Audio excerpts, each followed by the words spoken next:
complicated. Well, I can see some room for error in putting this all back together. So we've got to remember that this goes at the top.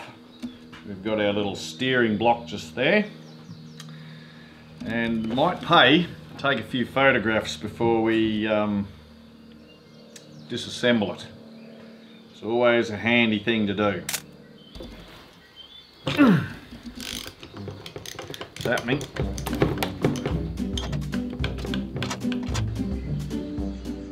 By chance you happen to hear any strange noises coming from there, it's just to let you know that Cricket's doing her thing up top.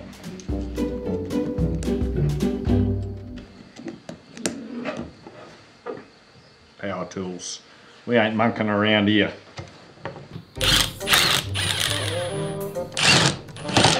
Oh, come on, for fuck's sake.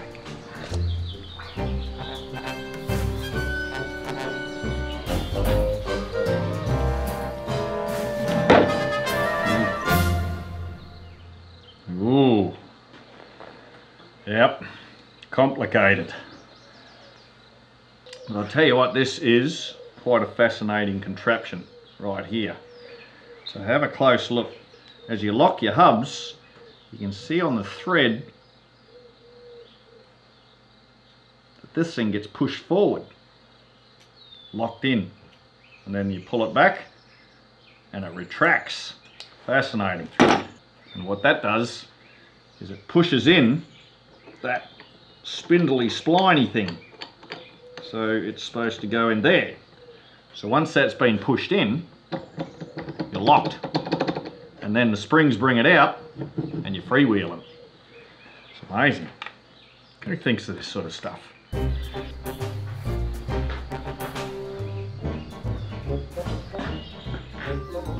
Alright. So we've got a nasty big castle nut in there. This might have been better done when it was still on the vehicle, I think. So what we need to do is to stop the whole thing from turning, because it'd be nice to be able to just lock that up. But you turn the castle nut and the whole thing turns, and I don't want to use a pipe wrench or anything like that and damage the axle splines. Put my screwdriver there. Now I'll try and push that thing back into position. If I can. Try and hold it there. Get my socket. And now we're locked, and oh, yep, we got it. Right, that was slightly easier than I feared.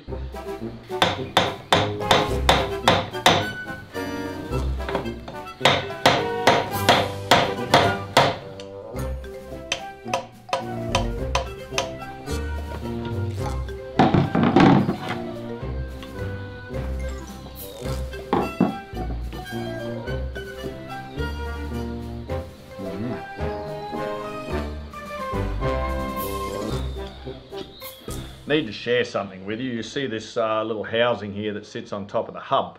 All those delicate little holes inside there. So as I was whacking away with a hammer, I managed to cave in this edge right there. Now you may get quite furious about that and call me stupid, barbaric, or even just a vandal. But don't lose focus of the real message here. The real takeaway. Don't hit this with a hammer. And now things are looking quite familiar.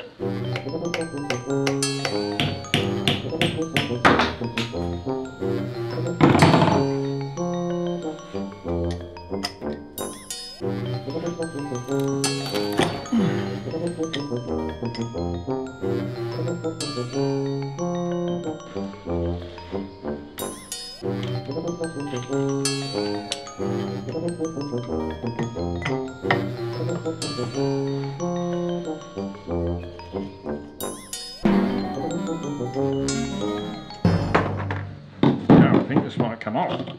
Whoa, there we have it. Looks very, very watery. Ah. There we go, there's a little collar right there. It's called a distance piece. Okay, let's take off this, what do you call that? That's a brake backing plate. That's what we got now. We've got little doobie, what's it there to knock out first. Lockers. I've got to get rid of the lockers. Tell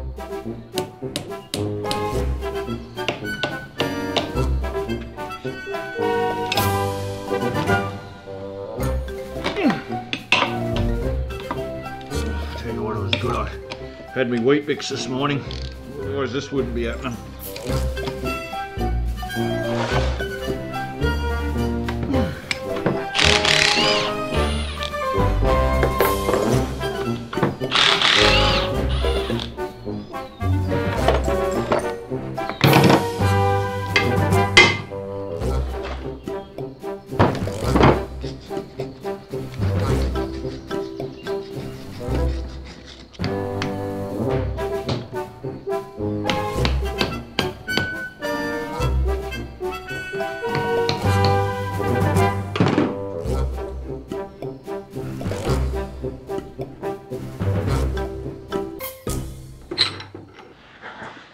Well, the first look inside is not that promising. However, I see a bit of crusty kind of surface rust, but if I sacrifice a digit, it does feel like there's more grease in there than water, which is, in my view, a good thing.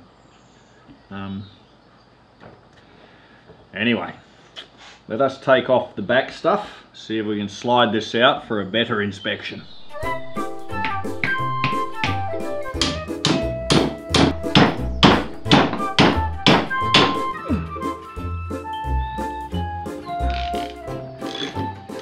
Got a little sweat up.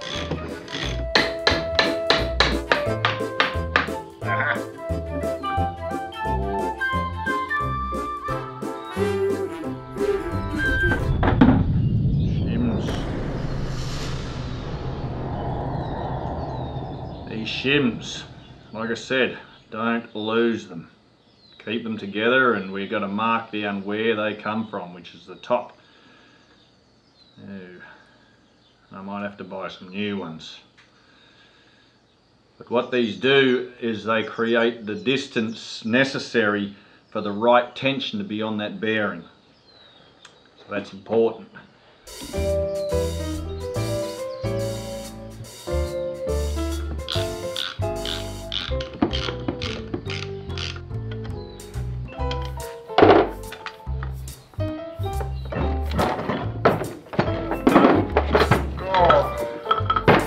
Lovely.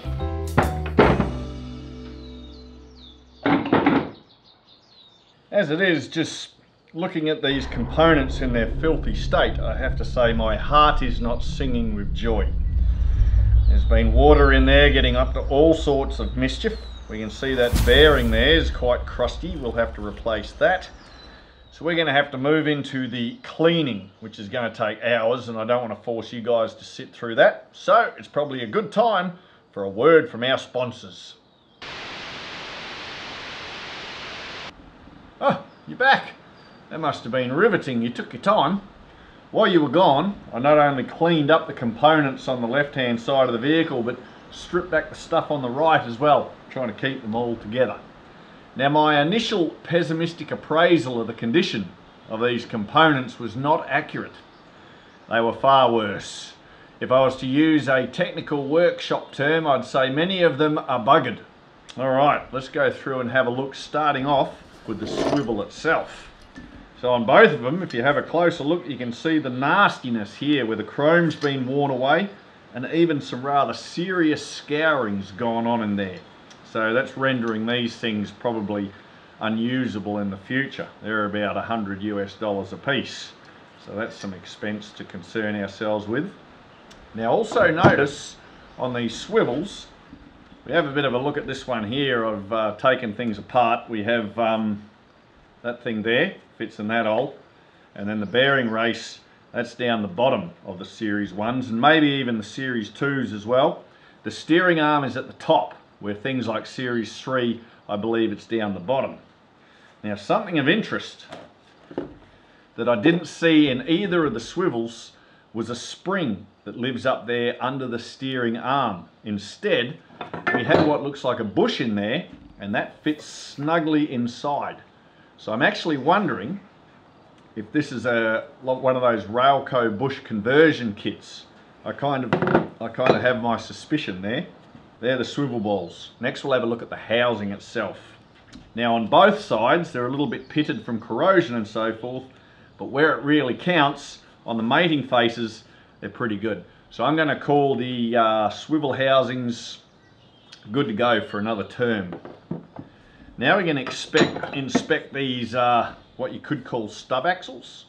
Now on one side it's quite acceptable. Now have a look at that distance piece, right? A distance piece. Only a fool would not know they existed. Anyway, that one there looks almost brand new, and this one's in reasonable condition.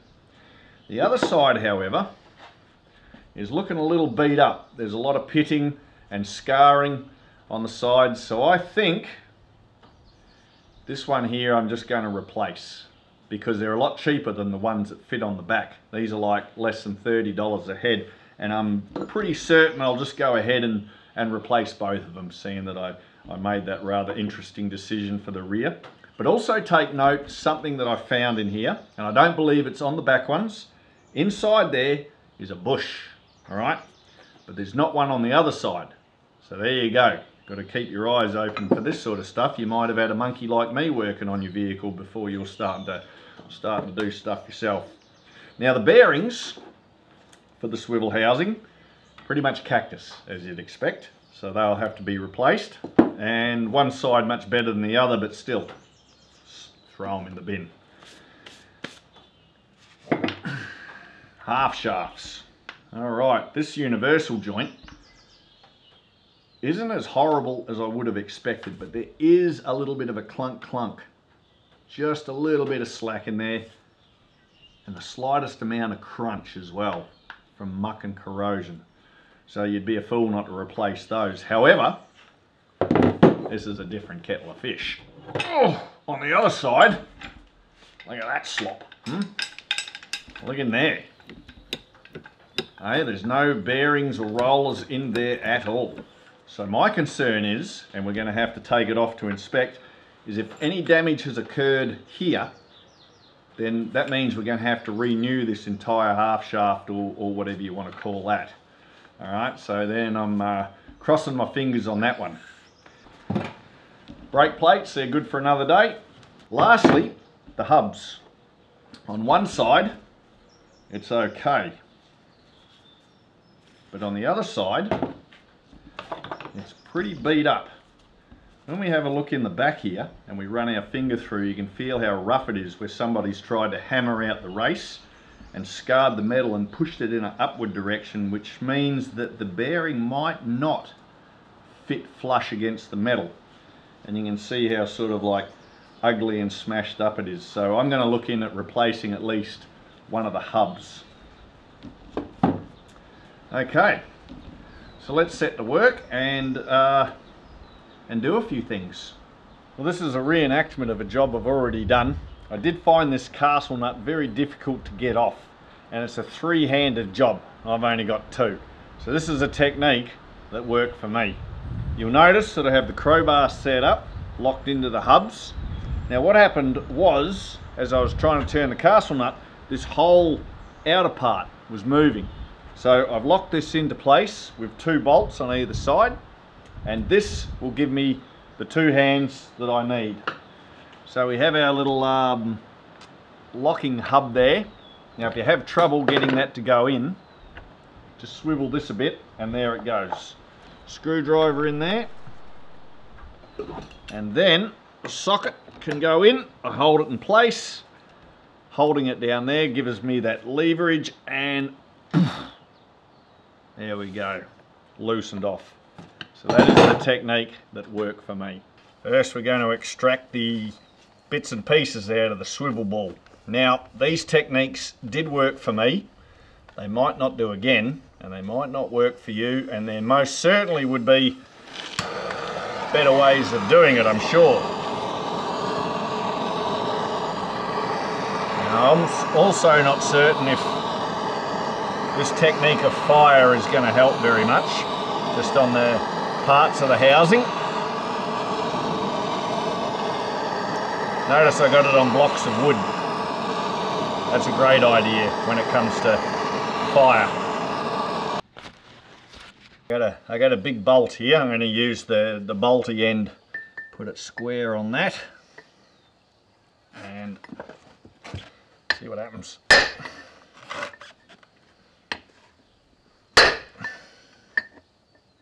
Kind of after that loudish, satisfying crunch. Kind of like that. I think there's movement.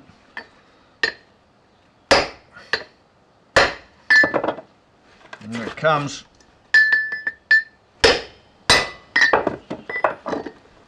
Alright, that's the first one out.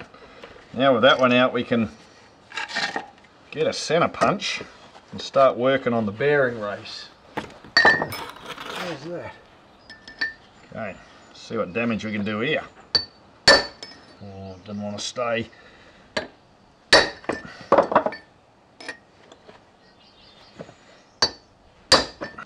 we go, it's on its way. It's a good sign.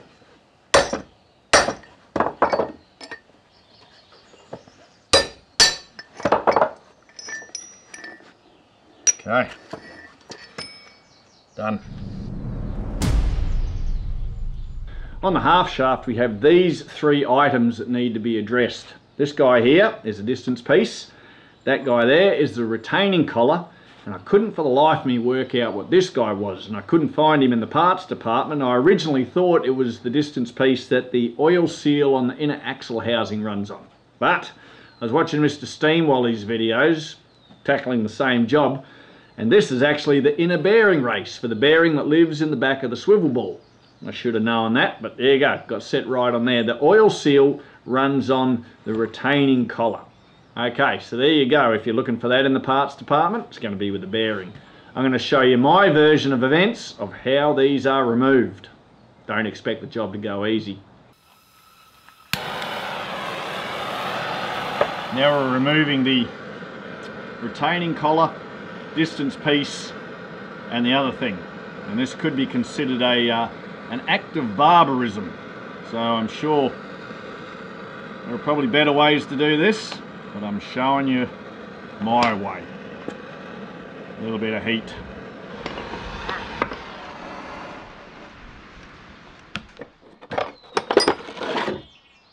This was initially called the 3 chisel technique, but I've buggered that little one there, so now it's the 2 chisel technique. Now we're gonna dig it in here, a foot there, and just see if we can get it to dig into the metal. Oh. See what I'm doing? Right. Once it digs into the metal a bit, we can see we can get a bite with a more serious weaponry. And we're angling it in the hopes that we can push it off, because it's on quite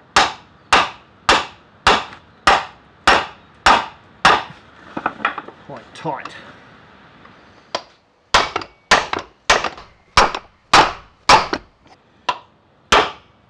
Oh, there we go. That's the collar gone. Now the next one may or may not come off a little easier. We can use the center punch here on that edge and just see how we go. Maybe a chisel. Oh, there we go. That was easier. Nice big chisel, less damage. And then they'll all slide off. Kind of maybe a little more persuasion. There we go. Okay, so they're Mr. Foreman's techniques of ridding yourself of those things. Alright, I know we're nearly out of time, but we've got to take the uni joints out of the half shaft. Now you can see that I've already done that on the shorter of the two, and that job did not go well. Nothing wanted to move, nothing wanted to budge, and even the circlips were snapping off inside and getting stuck. One critically so badly that I had to get this little tiny file and carve my way into it as far as I could before getting the needle nose in there and be able to snap it out. And even the spider journal that lives in the middle here, I had to cut one of the ends off because nothing wanted to move. Lots of hammering, lots of bashing, and I'm hoping I didn't do any damage to that. So we've given this one a liberal coating of liquid wrench, and I'm sure this job is going to go smooth. Okay, I got my tools for the trade here, the circlip removers, and whenever you're playing around with circlips, I know that I'm not one to tell you what you should and shouldn't do, but safety glasses.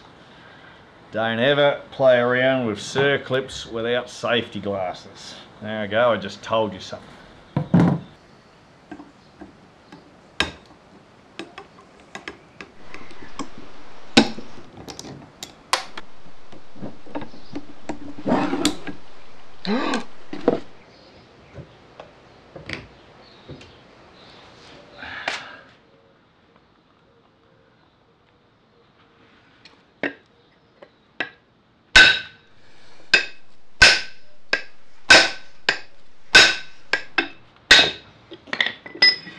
Well, that was promising. That wasn't bad.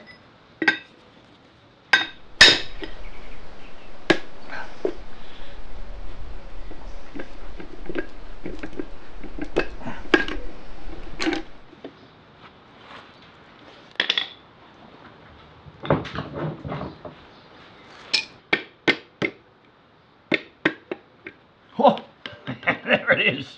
There it is. Oh. Oh. Mangled.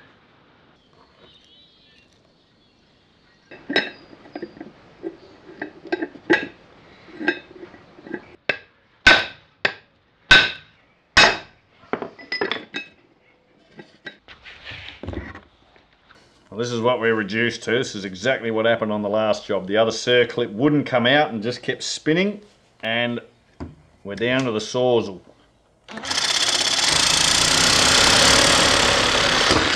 Oh.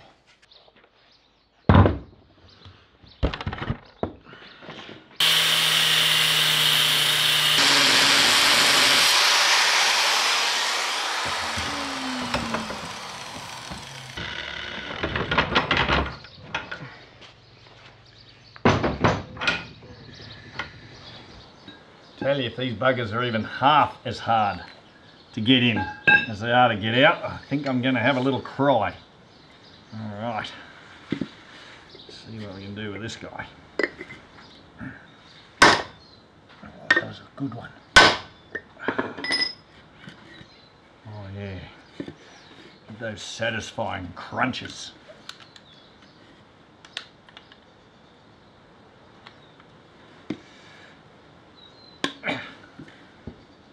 Oh, that one's tight. Look, movement. Hey, this is awesome fun, isn't it? We could have made a whole episode just on this shit alone.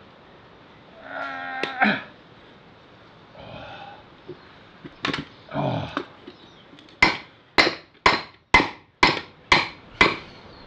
So I don't know if the caps are supposed to be this tight, are they? It's a pig of a job. See if we can see if I can slip a punch in there and knock that cap out. Oh, that's good. Ah, there we go.